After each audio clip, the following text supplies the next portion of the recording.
함께 예배하시는 우리 모든 성도님들에게 오늘도 하나님의 크신 은혜와 평강이 충만하시기를 주의 이름으로 축복합니다. 간호사로 오랫동안 그 호스피스 병동에서 말기암 환자를 돌보며 또 사람들이 인생 마지막에 가장 많이 하는 후회를 관찰한 한 간호사가 있습니다. 이 브로니 웨어라고 하는 분인데, 이분은 죽기 전에 가장 많이 하는 후회라고 하는 그 책을 썼는데, 거기에서 몇 가지 사람들이 죽으면서 하는 후회의 내용들을 정리를 했습니다. 그 가운데 한 두 가지 정도가 제 좀 눈에 들어왔는데, 먼저는 내가 다른 사람의 기대를 맞추어 살지 않고 좀 더 내 자신에게 솔직할 걸 그랬다 하는 그런 후회라고 합니다. 많은 사람들이 자신의 진짜 꿈을 이루지 못하고 다른 사람들을 만족시키기 위해서 살았던 것, 이것을 후회하더라 하는 것입니다. 또 하나는 내 감정을 솔직하게 표현할 걸 하는 그런 후회였다고 합니다. 자신의 감정을 억누르고 또 숨기면서 살아온 것을 후회하더라는 것입니다. 좀 더 감정을 솔직하게 표현했더라면 더 건강한 관계를 맺을 수 있었을 텐데, 그래서 마음의 병을 좀 줄일 수 있었을 텐데, 자기의 감정을 숨기고 억누르고 이렇게 살아오면서 후회하는 바로 그러한 이야기들을 들을 수 있었다고 합니다. 그래서 이 브로니 웨어는 이 이야기들을 통해서 진정한 나로 사는 것, 또 관계를 소중하게 하는 것, 그리고 행복을 적극적으로 선택하는 것, 그래서 이것이 인생의 마지막 순간에 가장 중요한 것으로 여겨지더라라고 말하고 있습니다. 오늘 말씀의 제목은 여러분 당당하게 삽시다 합니다. 당당하게 삽시다. 이 당당하다라고 하는 말을 사전에 찾아보니까 사람들 앞에서 좀 떳떳한 모습, 또 좀 의젓한 태도, 이렇게 정의되어 있습니다. 사람들 앞에서 좀 떳떳하고 좀 더 의젓한 그런 태도, 이것을 당당하다라고 정의하고 있습니다. 우리 성도들은 좀 당당해야 합니다. 우리는 성경 속에서 당당한 믿음의 사람들을 만나게 되는데요, 그 중에 여호수아와 갈렙, 참 당당했던 믿음의 사람이라는 것을 우리는 이제 기억하고 있습니다. 가나안 땅을 정탐하고 온 12명의 정탐꾼 가운데서 10명은 어떠한 모습이었습니까? 낙심천만한 모습을 했습니다. 가나안 땅에 살고 있는 아낙 자손들을 보면서 벌벌벌 떨고 풀이 잔뜩 죽었어요. 그 내용을 민수기 13장 이렇게 기록하고 있습니다. 우리는 능히 올라가서 그 백성을 치지 못할 것입니다. 그들은 우리보다 강합니다. 우리가 두루다니며 탐지한 땅은 거민을 삼키는 땅이요, 거기에서 본 모든 백성은 신장이 장대한 자들이고, 거기에 있는 사람들은 거대한 거인과도 같아서 우리 스스로 보기에도 메뚜기 같고, 아마도 그들이 우리를 볼 때에도 메뚜기 같게 여길 것입니다. 풀이 잔뜩 죽어 있습니다. 벌벌 떨고 있습니다. 낙심천만한 모습이죠. 자, 그런데 그 가운데 당당한 두 사람, 바로 갈렙과 여호수아의 보고입니다. 똑같은 땅을, 같은 장소를 같은 시간에 보고 온 이 두 사람은 이렇게 보고합니다. 민수기 14장 7절에 보면 우리가 두루다니며 탐지한 땅은 심히 아름다운 땅이라. 하나님께서 우리를 기뻐하시면 그 땅으로 우리를 인도하여 줄 것입니다. 과연 그 땅은 젖과 꿀이 흐르는 땅입니다. 그 땅의 백성을 두려워하지 맙시다. 그들은 우리의 밥입니다. 10명의 사람들은 우린 그들 앞에 메뚜기입니다. 그러나 갈렙과 여호수아는 그들이 우리의 밥입니다. 여러분, 당당했던 갈렙과 여호수아는 그들의 말대로 가나안 땅에 들어갑니다. 그러나 풀이 잔뜩 죽고 낙심천만하고 부정적인 그런 위축된 모습을 했던 이런 사람들은 결국 이 가나안 땅을 들어가지 못하게 된 것입니다. 여러분, 세상 앞에서 당당할 수 있기를 바랍니다. 자, 그러면 우리가 무엇을 어떻게 해야 당당할 수 있을까요? 우리가 어떻게 세상 앞에서 어깨를 쫙 펴고 좀 떳떳하게, 좀 의젓하게 살아갈 수 있을까요? 하나님의 자녀답게 왕 같은 제사장이요, 거룩한 나라요, 하나님의 백성들처럼 당당할 수 있을까 하는 것입니다. 첫째는 먼저 우린 자신의 연약함을 인정해야 된다는 것입니다. 나는 참 연약한 존재입니다. 이것을 먼저 우리가 인식하고 이것을 인정하는 거예요. 여기서부터 우리의 당당함은 시작이 되는 것입니다. 오늘 26절입니다. 형제들아, 너희의 부르심을 보라. 육체를 따라 지혜로운 자가 많지 아니하며 능한 자가 많지 아니하며 문벌 좋은 자가 많지 않도다. 여기에서 육체를 따라라고 하는 것은 세상적인 기준으로 볼 때 그렇습니다. 여러분 자신을 보십시오. 세상적인 기준으로 보십시오. 여러분, 지혜로운 자가 많지 않고 우린 참 지혜가 부족한 것 같아요. 우린 참 능력도 실력도 부족한 것 같아요. 제가 여러분들을 그렇게 평가하는 것이 아니고 여러분들이 세상의 기준으로 여러분 자신들 한번 볼 때에 아마도 이런 생각을 하시는 분들이 많으리라 생각이 됩니다. 문벌 좋은 자가 많지 않고, 그렇죠? 우리는 지혜롭지 못해요. 그렇게 똑똑하고 잘나지 못한 것 같아요. 능력도 실력도 부족합니다. 문벌도 별로 좋지 않아요. 제가 그렇습니다. 저는 지혜도 부족하고 별로 잘난 것도 없고 집안 배경도 내놓을 만한 게 없어요. 그냥 믿음의 가정이다 라는 것, 그 하나, 믿음의 가정, 그 하나, 그 외에는 뭐 하나 내놓을 만한 것이 없는 그런 존재라는 것을 저는 깨닫게 됩니다. 자, 여러분, 그런데 우리는 본질적으로 연약한 존재라는 사실을 우리가 알고 이것을 인정할 수 있어야 되는 것입니다. 이것을 인정해야 우리가 당당해질 수가 있어요. 왜 그럴까요? 누구보다 우리는 자신의 약함을 잘 알고 있습니다. 나의 그 부족함을 잘 알고 있어요. 나의 허물을 내가 너무도 잘 알고 있어요. 그러나 우리는 누구도 그의 약함과 그의 부족함을 사람들 앞에서 들춰내기를 원하지 않습니다. 왜요? 그런 부분들을 들춰냄으로 인해서 사람들로부터 평가받고 판단받기를 원치 않기 때문에 그래요. 그래서 오히려 약함을 또 부족함을 자꾸 감추고 막 과대 포장을 하고, 자, 그러면 그것을 어떨 때는 그것이 통할 때가 있습니다. 사람들로부터 그렇게 그렇구나 이렇게 인정받습니다. 그렇게 평가가 되면 기분이 우쭐해져요. 잘했다, 나를 참 잘 드러냈다, 잘 소개했다. 그런데 문제는 그것이 통하지 않을 때예요. 나를 과시하고 포장을 했건만 그 기대의 결과에 실망합니다.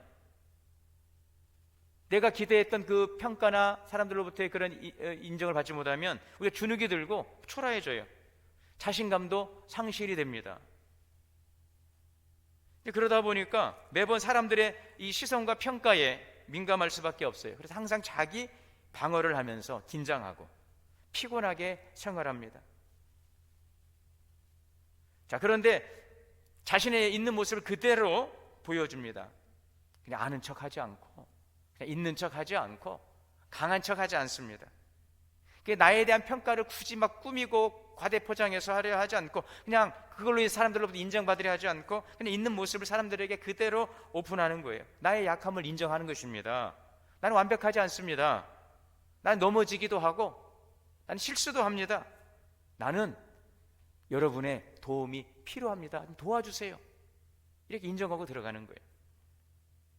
여러분, 자신의 약함을 인정하면은요 편해집니다. 그런데 그것을 자꾸 인정하지 않으려고 자꾸 포장하고, 인정받으면 우쭐해지고 인정 못 받으면 열등감에 빠지고 우리의 마음이 수시로 변하는 것입니다. 자신의 약함을 인정하면 우리는 마음이 편안해지고 사람들의 시선 앞에서도 당당해질 수 있어요. 작은 실패에도 주눅들지 않습니다. 흔들리지 않아요. 나는 그럴 수 있는 존재입니다. 내가 인정했기 때문에. 여러분, 당당함은 자기를 포장하는 데 있지 않습니다. 진짜 나를 아는 거예요. 가면을 쓰는 게 아닙니다. 오히려 부족하고 깨진 나를 솔직하게 인정하는 것입니다. 여러분, 다윗을 보십시오. 이 블레셋 장수 앞에서 다윗이 어땠습니까? 그는 있는 모습 그대로 나가죠. 몸에 맞지 않는 갑옷을 입혀주지만 그 갑옷을 입고 나가잖아요. 입지 않던 옷이기 때문에 불편해요. 그것을 벗어 던지죠. 창을 주고 방패를 주지만 이것도 써본 무기가 아니에요. 불편해요. 쓸 줄도 몰라요. 이걸 가지고 나가는 거 여간 불편하지 않습니다. 그것도 내려놓습니다. 평상시에 가지고 있던 물맷돌 가지고 나가 당당하게 골리앗 앞에 서는 것입니다. 만약 다윗이 입지도 않는 갑옷을 입고 써보지도 않은 창과 방패 그 무공을 들고 나갔더라면 어떻게 되었을까? 한번 상상해 봅니다. 여러분, 있는 모습 그대로 자신의 약함을 인정하는 것입니다. 여기에서부터 당당함이 시작이 되는 거죠. 나는 이런 사람입니다. 그러면 무조건 있는 대로 그냥 그대로 나가면 되는 걸까요? 저는 여기에 여러분들에게 무대포의 그 소신을 말씀드리는 게 아니에요. 나는 이런 사람입니다. 여기에서 시작이 되지만 여기에서 머물지 않고 우리가 한 가지 기억할 게 있다는 것입니다. 내가 어떤 존재인가 하는 것입니다. 나는 어떠한 존재인가? 나는 누구인가? 이에 대한 자기의 분명한 인식, 정체성을 갖는 거예요. 여러분, 나는 어떤 존재입니까? 그런 연약한 나를 누가? 하나님께서 나를 택하셨다는 사실, 이것을 우리가 기억해야 되는 것입니다. 그러한 연약한 존재, 그러한 무능한 존재, 무엇 하나 자랑할 것 없는 존재라는 것을 인정하면서 그러한 나를 따라합시다. 그러한 나를 하나님이 택하셨습니다. 할렐루야. 그러한 나를 하나님이 부르셨습니다. 이것을 우리가 알아야 되는 것입니다. 오늘 본문에 아주 중요한 문장이 나옵니다. 27절입니다.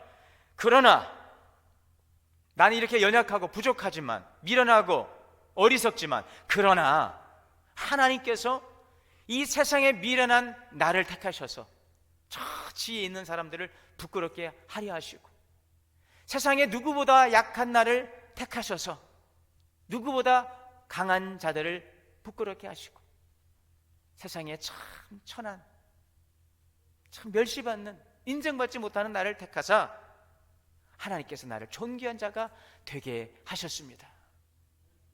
여기에 바로 저와 여러분이 있는 것입니다.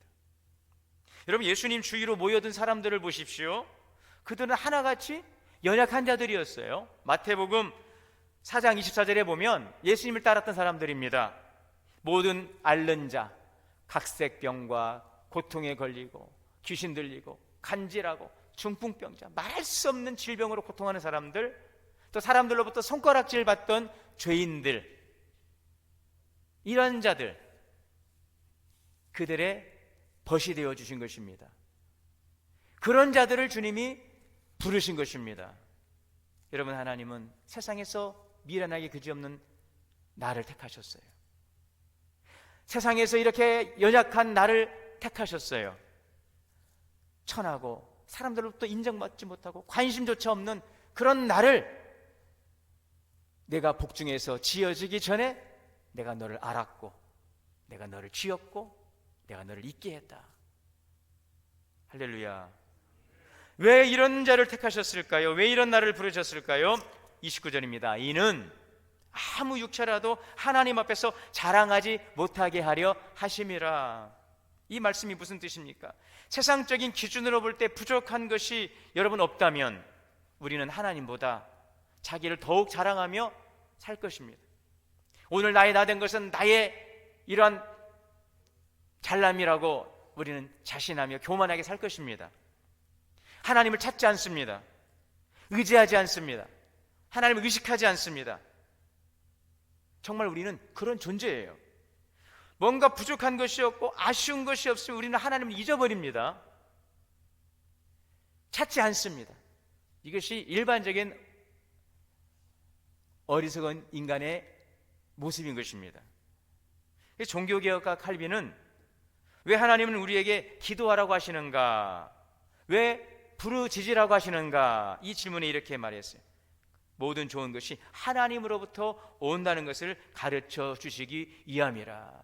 나의 약함을 통해서, 나의 연약함을 통해, 나의 부족함을 통하여 하나님이 오히려 지혜 있는 자를, 오히려 강한 자를 부끄럽게 하심을 통해서 하나님을 인정하게 하시고 하나님을 온전히 섬기는 자가 되도록, 하나님의 은혜 안에 머물도록 은혜를 주신 것입니다. 이 택함의 놀라운 은혜인 줄 믿습니다. 그러므로 야고보서 1장 17절에 각양 좋은 은사와 온전한 선물이 다 위로부터 온다는 것입니다. 여러분, 인간이 그러므로 가장 큰 불행은 약함이 아니에요, 부족함이 아니에요, 하나님을 떠나는 것입니다. 하나님을 멀리하는 것입니다. 인생의 가장 큰 축복은 건강을 얻고 물질을 얻고 지위와 명예를 얻는 것이 아니라 하나님이 나와 함께 하신다는 것을 알고 나와 함께 하시는 하나님과 동행하는 삶인 줄 믿으시기를 바랍니다. 이사야 55장 3절에 너희는 귀를 기울이고 내게로 나와 들으라. 그리하면 너의 영혼이 살리라. 영혼이 사는 것입니다. 하나님과의 관계가 회복이 되어야 우리에게 참된 은혜가 있는 것입니다. 우리가 지금 사형리 전도훈련을 토요일마다 받고 있는데 하나님은 당신을 향한 놀라운 계획을 가지고 있어요. 그런데 왜 우리가 그것을 알지 못합니까? 죄로 말미암아. 죄는 하나님과 단절이에요. 하나님으로부터 멀어졌기 때문에 그것을 알지 못하고 깨닫지 못하고 이 풍성한 삶을 누리지 못하는 것입니다. 그것을 회복하게 되면, 예수 그리스도를 통하여 그 하나님 관계가 회복이 되면 너희 영혼이 살리라. 영혼이 잘됨 같이 하나님과의 관계가 잘됨을 통하여 우리 모든 삶의 영역들이 치유되고 회복되는 줄 믿습니다. 그러므로 여러분, 인생의 가장 큰 축복은 하나님이 나와 함께 하신다는 것을 인식하고 인정하고 동행하는 삶이요, 그것을 알지 못하고 내 힘과 열심과 노력으로 살아가는 하나님을 떠난 삶이 가장 불행하다는 사실을 기억하시기를 바랍니다. 너희는 내게 나와 들어라. 그리하면 너의 영혼이 살리라. 내가 다윗에게 준 확실한 은혜를 너희에게 주겠노라. 여러분, 우리를 택하신 하나님은 오히려 우리의 연약함으로, 그 연약함으로 자랑하게 만드는 거예요. 우리의 잘난 것으로 자랑하게 하는 하나님이 아니라 우리의 연약함과 우리의 부끄러움을 통해서 오히려 자랑하게 하신다는 것입니다.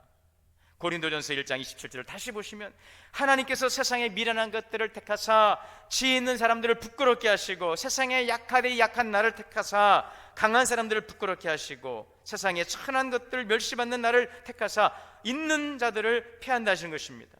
여러분, 사무엘의 어머니 한나는 아이가 없어서 매일 분인나에게 짓눌려 살아가던 그런 참 불행한 여인이었어요. 그런데 그가 하나님 앞에 나아갑니다. 자식이 없으므로 참 서럽고 자식이 없으므로 멸시받고 고통받던 이 한나가 그래서 하나님 앞에 나아가 기도하게 된 거예요. 자식 때문에, 그 자식의 문제를 가지고, 자식 때문에. 여러분, 자녀가 여러분 기쁨이기도 하지만 자녀가 근심이기도 하고 또 자녀가 기대이지만 또 기도의 제목일 거예요. 그 자녀 때문에 하나님 앞에 나아가는 것입니다. 여러분, 그 자녀 때문에 하나님 앞으로 나오시기를 바랍니다.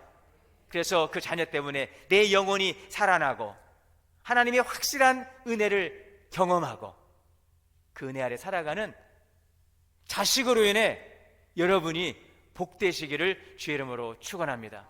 그렇다면 그 자녀는 나에게 축복의 선물이에요. 근심이 아닙니다. 기도의 제목이고 기도의 통로이고 축복의 자녀인 줄 믿습니다. 한나는 그 문제 때문에 하나님 앞에 나가 기도합니다. 하나님께서 한나의 기도를 들어주셨어요. 그를 불쌍히 여겨주시고 아들도 주셨어요. 인생이 달라지기 시작합니다. 그 연약함을 가지고 하나님 앞에 나와 기도할 때 하나님이 그 마음의 소원을 이루시고 이제 그때부터 인생이 달라지는 것입니다. 자기를 미워하던 분인나 앞에 당당해졌어요. 그렇게 미워하고 학대하던 분인나가 오히려 분이 나게 됐어요. 무슨 말씀인지 이해를 못하시네. 분인나 때문에 한나가 분이 났는데 이제는 한나 때문에 분인나가 분이 나게 되는 거예요. 그렇다고 남에게 분나게 하지는 마시기 바랍니다. 여러분, 신명기 28장 12절에 여호와께서 너를 위하여 하늘의 아름다운 보고를 여사 내 땅의 때를 따라 비를 내리시고 내 손으로 하는 모든 일에 복을 주시리니 아멘. 너는 머리가 되게 하시고 꼬리가 되지 않게 하리라. 그러니까 또 누가 그래요? 다 머리면 꼬리는 누가 됩니까? 다 머리만 먹으면 꼬리는 누가 먹습니까? 너무 배려심이 커서 별걸 다 걱정하는 거예요. 그냥 머리가 되게 하신 거 감사하시기를 바랍니다. 저는요 머리 되고 싶은 마음 하나 없어요. 나는 그냥 꼬리로 될래. 여러분 그러지 마세요. 하나님 앞에서 주님이 머리가 되게 하신다면 감사합니다 하고 머리를 힘이시기 바랍니다. 우리 권사님들 보세요. 목사님 죄송한데요 매번 와서 기도 받으세요. 저를 보고 와서 기도 받습니까? 자꾸 머리를 여러분 주님 앞에 내놓으시기 바랍니다. 여러분 머리가 되게 하신다는 거예요. 그건 뭐예요? 창세기 1장에 있는 복을 주신다는 거예요. 다스리고 생육하고 번성하고 땅에 충만하라, 땅을 정복하라, 땅을 다스리라, 주도적인 인생을 살게 하신다는 것입니다. 창조적인 인생을 살게 하신다는 것입니다. 그런 기도예요. 머리가 되게 기도하십시오. 하나님, 우리 자녀가 머리가 되게 하여 주옵소서. 끌려다니는 인생 되지 말게 하시고 주도적인 인생, 창조적인 인생, 하나님의 백성으로 다스리는 자의 복을 누리게 하여 주시옵소서. 요한 1서 5장 4절에 우리가 알거니와 하나님을 사랑하는 자 곧 그 뜻대로 부르심을 입은 자들은 모든 것이 합력하여 선을 이루는 것입니다.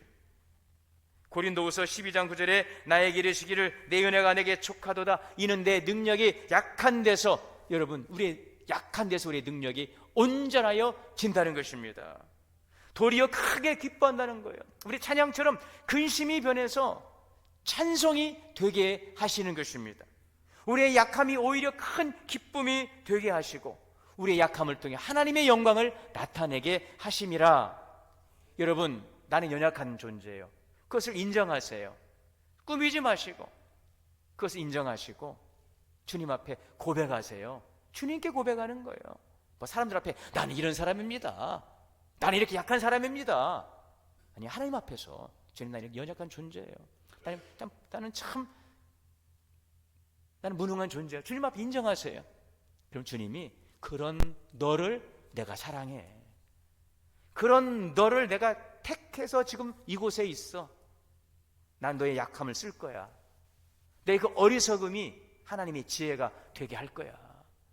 주님은 오늘 그 말씀을 우리에게 주시기를 원하시는 거예요. 그 위로를 우리에게 주시기를 원하시는 거예요. 그 위로와 그 격려를 여러분 받으시고 담당하시기를 바랍니다. 그래서 마지막은 우리가 여기에까지 나가면 좋겠어요. 주님을 자랑하며 사시기를 바랍니다. 나는 자랑거리가 하나도 없었어요. 내세울 만한 게 하나도 없었어요. 그런데 주님이 나를 택하시고 나를 강하게 하시니 이제는 주님을 자랑하는 삶이 되시기를 바랍니다. 여러분, 전도가 힘든 것은 주님을 자랑하려 하지 않고 자꾸 자신을 자랑하려고 하니까, 나 같은 사람이 무슨 전도를 해요? 목사님, 우리 식구들 중에 나만 예수 믿는데요, 내가 제일 못 살아요. 내가 무슨 전도를 해요? 예전에 그 섬기던 교회 그 성도님 그러는 거예요. 목사님, 전도를 하려도 저는 식구들 만나면 준영이 들어가지고 우리 식구들 중에 제가 제일 못났어요. 제일 못 살아요. 여러분, 그랬던 내가 주님을 자랑하는 자가 될 수 있기를 바랍니다. 내 것을 자랑하려니 전도가 안 되는 거예요. 우리의 모습으로 가려니 전도하기가 참 부끄러운 거죠. 내가 이래서 무슨 전도를 하고, 내가 이래서 무슨 예수를, 나도 제대로 못 믿고 나도 제대로 예수를, 그러면서 서로 간에 그래요. 본인이나 좀 하시지 하면서 또 하는 분들 또 그러지 마세요. 여러분, 내가 잘나서 전도하는 게 아니에요.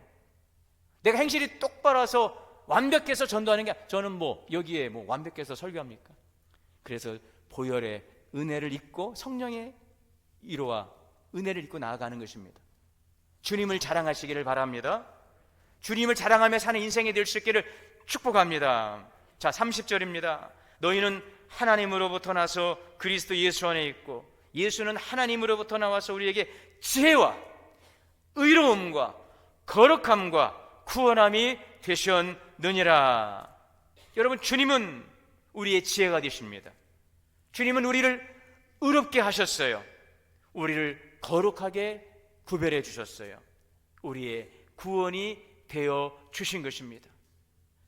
할렐루야. 예수님은 나의 지혜가 되셨어요. 예수님은 우리의 의로움이 되셨어요. 나의 거룩함이 되시고 우리의 구원의 주님이 되셨어요. 이 주님을 자랑하는 자리에 있기를 원합니다. 여러분, 우리가 주님을 자랑하면은요, 흔들리지 않습니다. 세상의 자랑은 불안정합니다. 우리의 외모도 다 늙어가고요, 변해가는 것입니다. 우리의 있던 돈도 어느 날 또 사라질 수도 있는 것입니다. 우리의 성공도 순간이고 우리가 지금 세상에 누리는 그 기쁨도 영원하지 않습니다.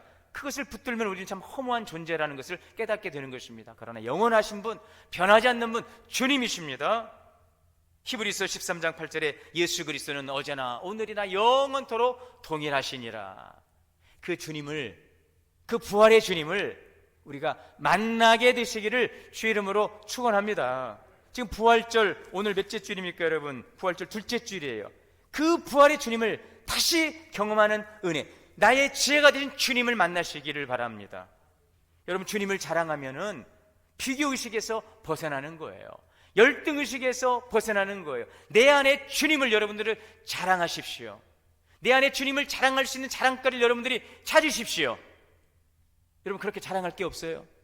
예수 믿고 좋은 일이 무엇입니까? 예수님을 자랑할 게 무엇입니까? 한 10가지만 이야기해 보세요. 옆에 분 예수 믿고 좋은 게 10가지만 해보세요. 집에 가 생각해 볼게요.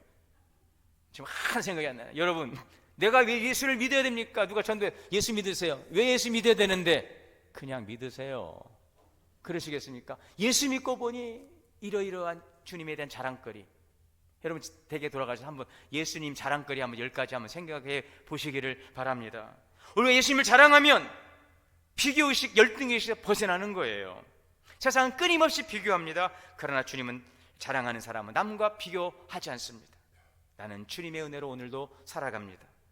주님을 자랑하면 자신을 초월할 수 있어요. 우린 연약하지만 내게 능력 주시는 자 안에서 모든 것을 할 수 있음을 믿습니다. 내게 능력 주시는 주님 안에서 하는 것, 이것이 초월자이신 예수 그리스도 안에서 주신 놀라운 능력인 것입니다. 건져내시는 거예요. 우리를 걷어 올리시는 것입니다. 우리를 생각지 못했던 곳으로 이끌어 주시는 주님, 초월자이십니다. 여러분, 인생의 자랑을 주님께 옮겨 드릴 수 있기를 바랍니다. 그 자리에까지 나아가는 놀라운 주님과의 그 경험의 은혜가 있기를 축원합니다. 여러분, 하나님 백성답게 당당하게 살아가시기를 바랍니다. 우리의 연약함을 담당하시고 그런 나를 택하시고 나를 인도하시는 그 주님을 경험하고 주님을 자랑하는 복된 승리하는 인생을 살아가는 우리 성도들 되시기를 주의 이름으로 축원합니다. 사랑의 주님, 나는 연약합니다. 부족합니다. 그런 나를 주님이 택하셨습니다. 그 택하신 주님의 은혜 사랑 안에서 새롭게 주신 은혜를 우리가 발견하게 하시고 내 안에 주님을 자랑하며 증거하며 당당하게 살아가게 하여 주시옵소서. 예수님의 이름으로 기도하옵나이다.